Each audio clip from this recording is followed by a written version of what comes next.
La révolution ne s'arrête pas là.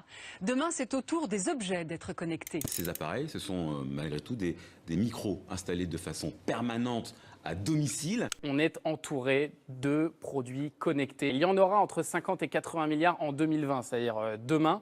On peut être à une distance suffisante pour réaliser une attaque sans être détecté et avoir tout de même accès à l'enregistrement de ce qui se passe dans la pièce.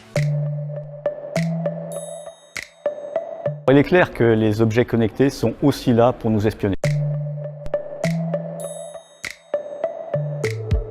Ce n'est pas la seule finalité, mais pour les gros acteurs que sont les Google, les Amazon, les Facebook et d'autres acteurs impliqués dans cet écosystème, il y a un objectif de collecter des données à caractère personnel sur les utilisateurs.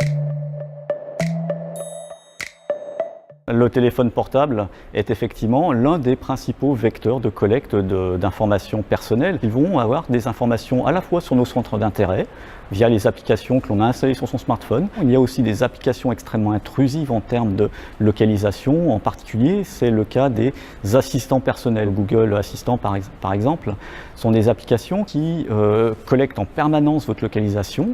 Et on avait, il y a 3-4 ans en arrière, fait des tests où on avait vu qu'on était localisé en permanence toutes les 5 minutes, 24 heures sur 24, y compris pendant la nuit. Et quand je commençais à me déplacer, c'était même toutes les minutes que j'étais localisé. Ils sont activables en permanence par le biais de cette petite formule magique, OK Google par exemple. Et je pense qu'on peut faire confiance aux fabricants qu'en dehors de ces séquences où l'enceinte connectée est activée, on peut espérer que ce ne soit pas le cas, parce que ce serait quand même risqué, très risqué de leur part que de nous écouter en permanence. Maintenant, si le téléphone, si l'enceinte est piratée, là on peut imaginer d'autres choses évidemment.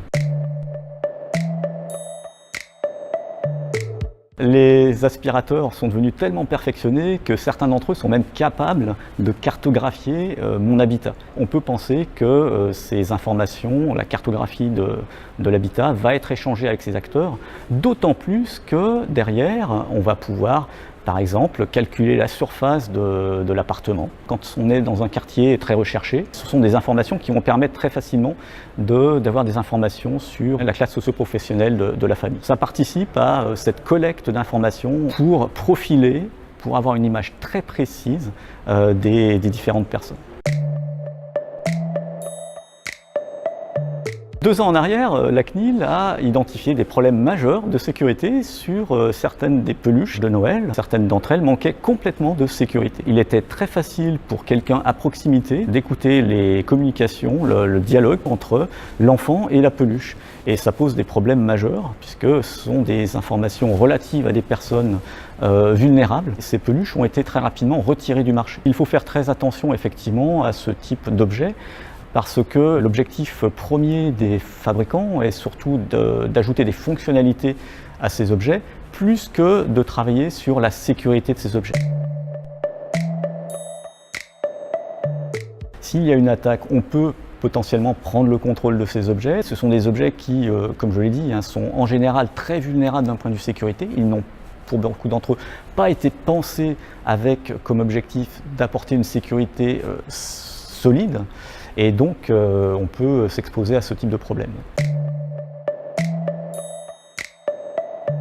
Quand je veux effectivement contrôler une ampoule depuis mon canapé, alors qu'elle est à quelques mètres de moi, il y a des échanges qui vont transiter sur Internet, qui vont pour certains d'entre eux traverser l'Atlantique. Parfois, en particulier quand il s'agit d'enceintes connectées, ça va être supérieur au mégaoctet. Donc ce sont vraiment des volumes d'informations considérables qui peuvent être comme cela, échangés à travers l'Atlantique, alors que je suis, et je répète, à quelques mètres de mon ampoule. Ça pose des problèmes, non seulement en termes de respect de la vie privée, en termes de souveraineté, puisque ce sont des acteurs de droit étranger, mais aussi en termes écologiques, où là on peut se poser la question de savoir si c'est bien responsable que de générer les trafics qui traversent l'Atlantique, alors que je pourrais tout simplement actionner un interrupteur si j'étais sur une approche un peu traditionnelle.